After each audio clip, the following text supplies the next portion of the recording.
Bon, il y a un truc qui m'énerve avec les aspirateurs robots, ils sont de plus en plus puissants, de plus en plus performants, mais à force de vouloir être trop balèzes, ils n'arrivent plus à passer les portes. Enfin, là, pour le coup, ils n'arrivent plus à passer sous les meubles. Alors ici, au bureau, on a des meubles bas. Chez moi, j'ai un tapis avec des poils longs et une table basse. Et tous les aspirateurs robots, sans exception, se retrouvent un jour ou l'autre coincés parce qu'il leur manque un petit peu de finesse pour passer à certains endroits. C'est aussi souvent le cas sur certains canapés, sous certains lits. Je pense que c'est sans doute pour ça, enfin, pas spécialement pour moi évidemment, que Roborock a imaginé une version plus fine pour un de ses nouveaux robots. Il s'appelle donc le Curevo Slim. Alors je l'ai découvert à l'IFA en septembre dernier, j'ai trouvé l'idée très intéressante. J'ai raconté mon histoire de tapis et de meubles bas à Roborock et ils m'ont proposé de tester le Curevo Slim pour voir ce que je pense de ce nouveau modèle. Donc j'ai trouvé que c'était une bonne idée et c'est donc lui qu'on va tester aujourd'hui. Alors pour la partie spec, le Curevo Slim partage beaucoup de fonctionnalités avec le Curevo Curve qu'on a testé il y a quelques semaines. Un robot avec une base au design très original. Si vous n'avez pas vu cette vidéo, le lien est juste ici. Pour en revenir au Curevo Slim, il est lui aussi équipé d'une double brosse en caoutchouc avec un grattoir caché sous la brosse qui récupère et élimine efficacement les saletés, notamment les poils d'animaux et les cheveux, mais pas les miens bien sûr, comme j'ai pu le constater sur le Curve. Il est aussi équipé d'une balayette FlexiArm extensible qui permet d'atteindre la saleté dans les coins et de la ramener vers les deux brosses qui sont situées sous l'aspirateur. Côté puissance d'aspiration, le Slim annonce 11 000 pascal. Alors c'est pas le plus puissant du marché, par exemple le Curve fait 18 500 PA, mais lui c'est vraiment le king of the master, mais c'est quand même dans la norme des aspirateurs robots haut de gamme en 2024. Mais le gros point fort du Slim, c'est donc sa finesse, il ne fait que 8,2 cm de haut. En gros, les détecteurs sont localisés sur la face avant de l'aspi, il n'y a plus de tourelle sur le dessus de l'aspirateur,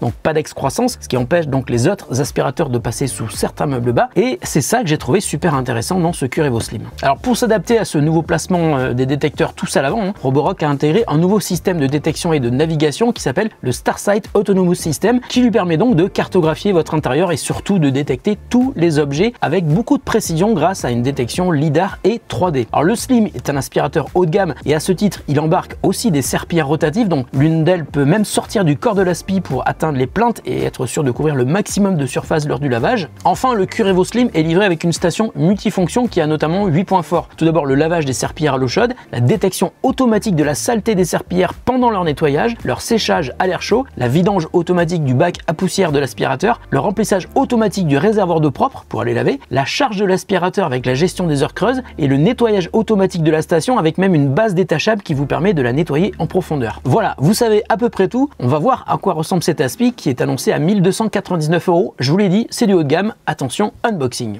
Alors, tout d'abord dans le carton, on a une petite dock. Ensuite, on a la plateforme qui va permettre à l'aspirateur de venir monter dans sa base. D'ailleurs, c'est noir, c'est joli, j'aime beaucoup. C'est la première fois que je teste un aspirateur entièrement noir. Il est là. Oh. Ah. Alors là, on a le bac à poussière. La fameuse petite tourelle qui n'existe pas en fait, c'est pas vraiment une tourelle, c'est juste une surface qui va permettre d'appuyer sur les boutons. C'est ce qui va lui permettre d'être super discret et de passer sous tous les meubles, même les plus bas.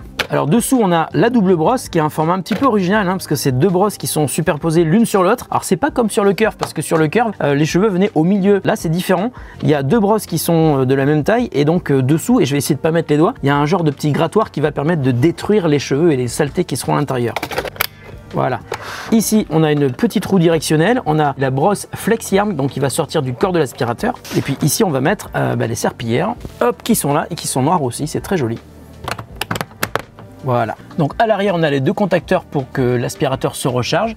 Et puis la partie qui va permettre de récupérer l'eau propre de la part de l'aspirateur. Ici, l'endroit où va dégager la poussière pour revenir à l'intérieur de la station. Alors c'est marrant parce qu'on a vraiment des détecteurs un petit peu partout. Devant, donc on a ces fameux détecteurs avec le système StarSight.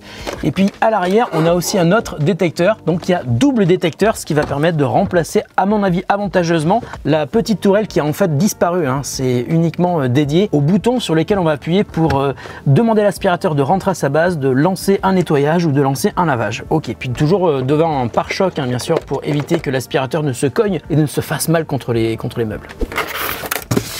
Alors ici, on doit avoir le câble d'alimentation pour l'aspirateur, c'est ça. Et là, un sac supplémentaire pour l'aspirateur. Il reste donc la base.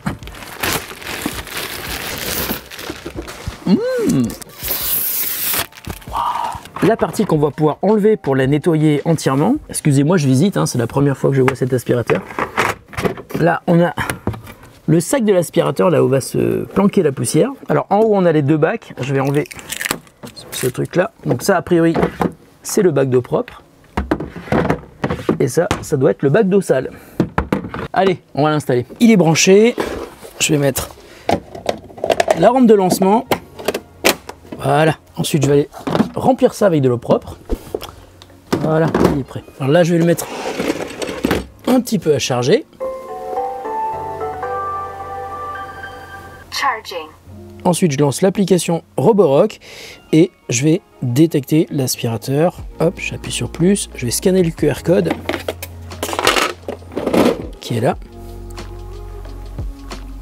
Voilà. J'appuie sur les deux boutons. Resetting Wi-Fi.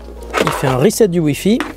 Là, je vais lui donner le nom de notre réseau Wi-Fi. Connecting to Wi-Fi. Voilà, il se connecte à mon Wi-Fi. Wi-Fi connected. Après le setup, c'est parti pour le tour de reconnaissance. Alors pendant cette visite, l'aspi ne va pas nettoyer évidemment, mais uniquement scanner votre intérieur pour créer ensuite une carte qui lui permettra de connaître toutes les pièces qu'il devra ensuite aspirer et laver. Et je vais vous donner quelques conseils pour que cette phase de reconnaissance soit la plus efficace possible. Tout d'abord, dégager autant que possible les meubles faciles à bouger comme les chaises, les petites tables basses, ce qui va permettre à l'aspi d'avoir le maximum d'espace à connaître pour ensuite créer sa carte. Après, il les verra tout de même et les contournera. Les aspirateurs robots sont de plus en plus performants sur la détection et c'est aussi le cas pour le Cure EvoSlim. Pendant la reconnaissance, il a donc détecté des câbles, des blocs d'alimentation, des multiprises et puis il les matérialise dans l'application, ce qui peut vous permettre de vous alerter sur les objets qui pourraient le gêner pendant le nettoyage. Alors si vous êtes comme Fanny et que votre appart est ultra optimisé pour ne rien laisser traîner au sol et toujours parfaitement bien rangé, vous n'aurez aucun souci à ce niveau-là. En revanche, si votre appart c'est un petit peu comme chez moi, attention à tous les petits objets qui peuvent perturber la course de votre aspirateur. Ah, puis un détail étonnant, le nouveau système de reconnaissance du Cure EvoSlim est très performant et même un petit peu trop, puisque le Cure EvoSlim a fait un petit peu de zèle. Dans notre bureau, on a des grands miroirs posés au sol et il a cru qu'il s'agissait d'une autre pièce dans laquelle il ne pouvait pas rentrer. Alors rien de grave, hein. Après la détection, il suffit donc d'éditer la carte pour supprimer la pièce fantôme qu'il aurait bien voulu atteindre, mais bon, on n'est pas dans Harry Potter, hein, donc impossible pour lui. Quand il détecte des tapis ou des moquettes, il saura également qu'à cet endroit-là, il devra relever ses serpillères et augmenter sa puissance d'aspiration pour être plus efficace sur les tapis et les moquettes. Lorsque la phase de détection est terminée, je vous conseille évidemment de faire un tour sur la carte qui a été générée et de modifier le nom des pièces, hein. Vous pouvez aussi les diviser, les renommer et vous pourrez faire surtout un truc qui pour moi est indispensable parce que je n'habite pas chez Fanny, créer des zones interdites et des murs virtuels pour empêcher le robot de s'aventurer dans des zones un petit peu trop sensibles. Alors vous avez vu, hein, le cable management c'est pas trop mon fort, hein.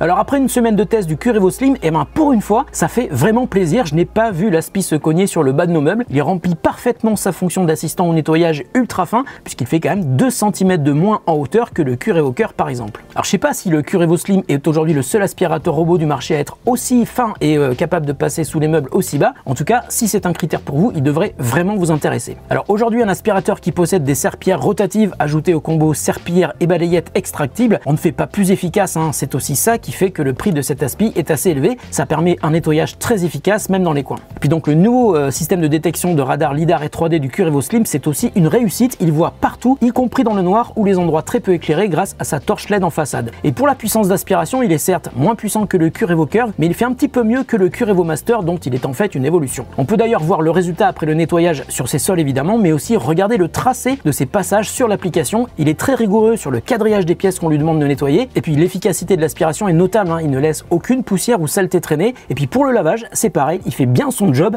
et vous évitera beaucoup d'efforts. Alors puisqu'on nous pose souvent la question, vous pouvez évidemment rajouter un petit peu de détergent dans le bac d'eau propre, vous verrez, il sera encore plus efficace, et puisque c'est aussi un critère important, comme me le rappelle souvent Fanny quand on teste des aspirateurs robots, après le lavage, je n'ai noté aucune trace après le séchage de l'eau sur le sol. Puis je vous donne encore un conseil pour améliorer votre usage au quotidien du Cure EvoSlim, utilisez la programmation, hein, pour qu'il nettoie quand vous n'êtes pas là. De mon côté, je lance un nettoyage tous les 2 jours, mais vous pouvez évidemment le lancer manuellement pour tout votre appart ou zone par zone ou pièce par pièce. Et si vous êtes sur place, un dernier conseil, de temps en temps, dégagez un petit peu les meubles légers pour que le maximum de surface soit nettoyé. Ça vous demandera un petit effort, mais qui sera évidemment beaucoup moins important que si vous deviez aspirer et laver vous-même votre intérieur. Enfin, un mot sur la station multifonction, tout est super bien conçu. Je trouve juste que la phase de séchage des serpillères est un petit peu longue, mais le niveau de bruit de séchage à l'air chaud reste assez discret, même si on l'entend quand même.